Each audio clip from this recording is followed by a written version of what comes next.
প্রিয় ভিউয়ার্স, আসসালামু আলাইকুম। আজকে আমরা একীভূত 5 ব্যাংক গ্রাহকদের জন্য একটি গুরুত্বপূর্ণ প্রতিবেদন প্রকাশ করতে যাচ্ছি। গ্রাহকদের পুরো টাকা উত্তোলন ও হেয়ার কাট বাতিল সহ নানা সংবাদের আপডেট থাকবে আজকের ভিডিওতে। এই সংক্রান্ত একটি তথ্যবহুল প্রতিবেদন প্রকাশ করে জনপ্রিয় দৈনিক প্রথম পত্রিকা, আপনারা যেটা স্ক্রিনে দেখতে পাচ্ছেন। পত্রিকার শিরোনামেই বলা হচ্ছে, দুর্বল ব্যাংকের পাত্র চাই ও পুরনো নওশার আগমন।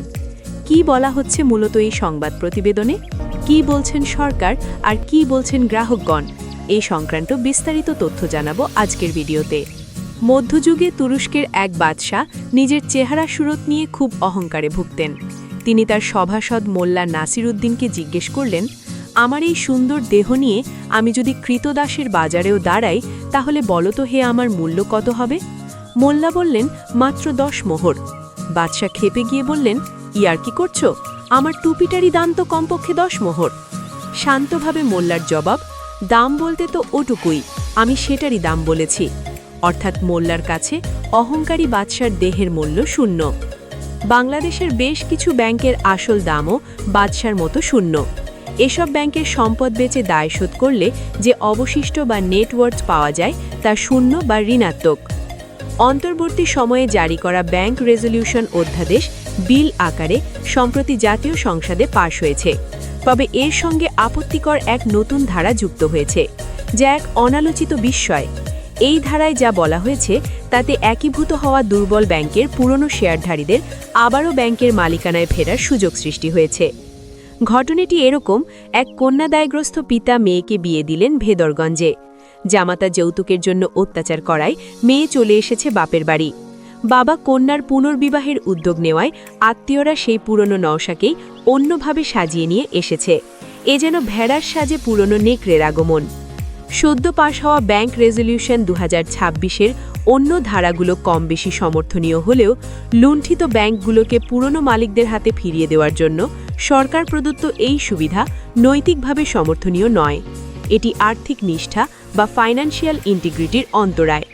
তাছাড়া স্বার্থের সংঘাত এখানে খুবই স্পষ্ট। আওয়ামী লীগ আমলে চট্টগ্রামের এক বিশেষ পরিবারকে বিশেষ বিবেচনায় দেওয়া এই 5-6টি ব্যাংক নিয়ে এখনও মামলা মোকদ্দমা চলছে। বাংলাদেশ ব্যাংক এর মধ্য থেকে শারিয়া ধারার 5টি ব্যাংক একীভূত করে সম্মিলিত ইসলামী ব্যাংক গঠনের উদ্যোগ নিয়েছে, যা এখনও চলমান।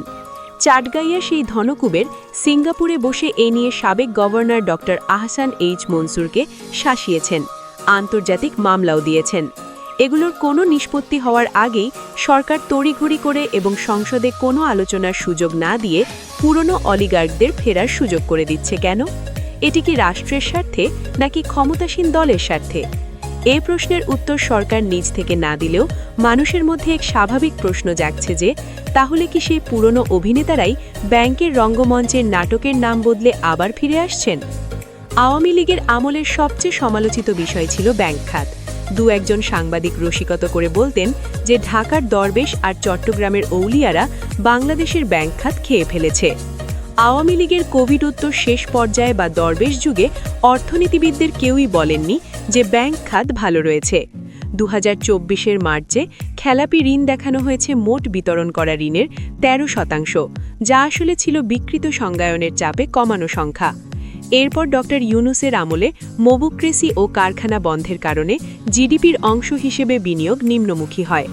জিডিপির প্রবৃদ্ধিও পড়ে যায় বিগত 3 যুগের সর্বনিম্ন পর্যায়ে। ব্যক্তি ঋণের প্রবৃদ্ধিও তথ্যবোঝ। 2024 সালের সেপ্টেম্বরে 17% খেলাপি ঋণ 2025 সালের সেপ্টেম্বরে 36% উঠে যায়। এই অভূতপূর্ব আকস্মিক বৃদ্ধির একটি অংশ সংজ্ঞার সংশোধনীজনিত হলেও আরেকটি অংশ এসেছে বাগাড়ম্বরপূর্ণ ইউনূস আমলের সুফল থেকে। একই বছরের ডিসেম্বরে কি কৌশলে যেন খেলাপি ঋণের গলা চিপে তার উচ্চমাত্রা 31% নামানো হয়েছে। বর্তমানে খেলাপি ঋণ নিয়ে যে যতই অঙ্ক করুক না কেন, এটি 40% কম নয়, যা শুধু এশিয়াতেই নয়, সারা পৃথিবীতেই এক বিপজ্জনক সংখ্যা। ধরুন গনি মিয়া 100 টাকা ব্যাংকে রেখেছেন। যদি ঋণ আমানত হার 80 হয়, তাহলে ব্যাংক মাত্র 80 টাকা ঋণ দিতে পারে।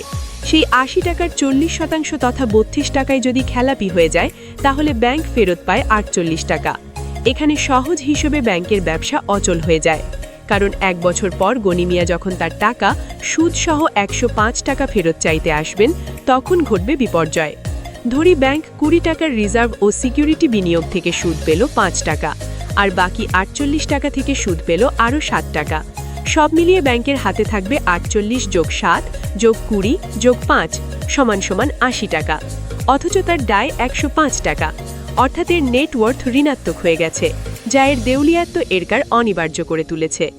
এই অবস্থার জন্য যারা দায়ী তাদের আরও পুরস্কৃত করার ব্যবস্থা করছে নতুন সরকার। সরকারের খরচ করা টাকার মাত্র ৭.৫% দিয়ে যারা মালিকানা ফেরত পেতে যাচ্ছেন, তারা কি আগামী ২ বছরে বাকি ৯২.৫% দায় ১০% সুদসহ সরকারকে বুঝিয়ে দেবেন? এরকম রেকর্ড যদি তাদের থাকত, তাহলে তো ওইসব ব্যাংকের ঘাড়ে এই দেউলিয়াত্ব চাপে না। এটি হচ্ছে ১০০ টাকার লটারির টিকিট ৭.৫ টাকায় কেনা, যেখানে পুরস্কার প্রাপ্তির গ্যারান্টি বর্তমান। একবার যত সামান্য টাকা দিয়ে ব্যাংকের মালিকানা ফেরত পেলে পরে বাকি টাকা ফেরত না দিলেও তাদের মালিকানা থেকে সরানোর সাধ্য সরকারের নেই। আদালত আছে কি করতে? টাকায় আইনজীবীর পাশাপাশি আইনকেও ক্রয় করা যায়। হাসিনার আমলে একটি পরিবারের বিরুদ্ধে ডেইলি স্টার পত্রিকায় $1 বিলিয়ন পাচারের অভিযোগ ছাপা হয়। তখন শেষ পর্যন্ত খোদ উচ্চ আদালত কিভাবে অভিযুক্তের সুরক্ষায় নেমে পড়েন তা আমরা দেখেছি। এই ব্যাংক রেজলিউশন আইন ভবিষ্যতে আদালতের আরও ধনিক তুষ্টির পক্ষপাত দেখাবে বলে আমাদের হুঁশ করে দিচ্ছে। এসব জেনেও নতুন সরকার পুরনো নওশাদের আগমন ঘটাতে চাইছে কেন? এটি কি জেনে শুনে বিষ পান, নাকি নতুন অমৃতের সন্ধান? কোথাও যদি একটি বোঝাপড়া হয়ে থাকে, তাহলে সেটি কি ব্যাংকিং শাস্ত্রের জন্য শুভ হলো? আমানতকারীরা কি ওইসব দূষিত ব্যাংকে লেনদেনের ব্যাপারে আস্থশীল হতে পারবেন? সম্মিলিত ইসলামী ব্যাংকের ধারণাটি এর চেয়ে শতগুণ শক্তিশালী ছিল। ব্যাংক বা কোম্পানি একীভূতকরণ তথা মার্জার এক ফাইন্যান্স স্বীকৃত নিরাময় পদ্ধতি, যা বাজারে এক সাইনার্জি বা সম্মিলনের বাড়তি ক্ষমতায়ন নিশ্চিত করে থাকে। ১ আর ১ যোগ করলে তা সম্মিলিতভাবে ২-এর চেয়ে বেশি হবে, এই ধারণাকেই সাইনার্জি বলে। পৃথিবীর অনেক বড় কোম্পানি এজন্যই মার্জার করে লাভ ও প্রসার বাড়ায়, অথচ বাংলাদেশে মার্জার শব্দটি ব্যাংকের মালিকদের অপছন্দের, কারণ তারা ব্যাংক গড়েছেন পারিবারিক দোকানের মডেলে। উদ্দেশ্য ছিল নিজেদের মধ্যে ভাগ বাটোয়ারা করে পুঁজি উত্তোলন ও তার বড় অংশ বিদেশে পাচারকরণ। কোভিডের পূর্বে আওয়ামী সরকার পরিচালক আইনের পরিবর্তন এনে অধিকাংশ ব্যক্তি খাতের ব্যাংককে মুষ্টিমেয় কয়েকটি পরিবারের হাতে রেখে দেওয়ার এক ধরনের চিরস্থায়ী বন্দোবস্ত করে দিয়ে গেছে। আশা ছিল অভ্যুত্থানের পর দেশের ব্যাংক খাত সংস্কারের মুখ দেখবে। বিএনপি সরকার প্রকারান্তরে ব্যাংকিং খাতে আওয়ামী সরকারের করা দরবেশ তুষ্টির পদক্ষেপগুলোই যেন অনুকরণে ব্যাকুল হয়ে পড়েছে। একদিকে আওয়ামী লীগের কার্যক্রম নিষিদ্ধ করা, আর অন্যদিকে আওয়ামী আমলের ব্যাংকিং খাতের বদ নিয়মগুলো অনুসরণ করা মানেই নীতির দ্বিমুখিতা, যা ভবিষ্যৎ বিনিয়োগ ও প্রবৃদ্ধির জন্য অমঙ্গলজনক।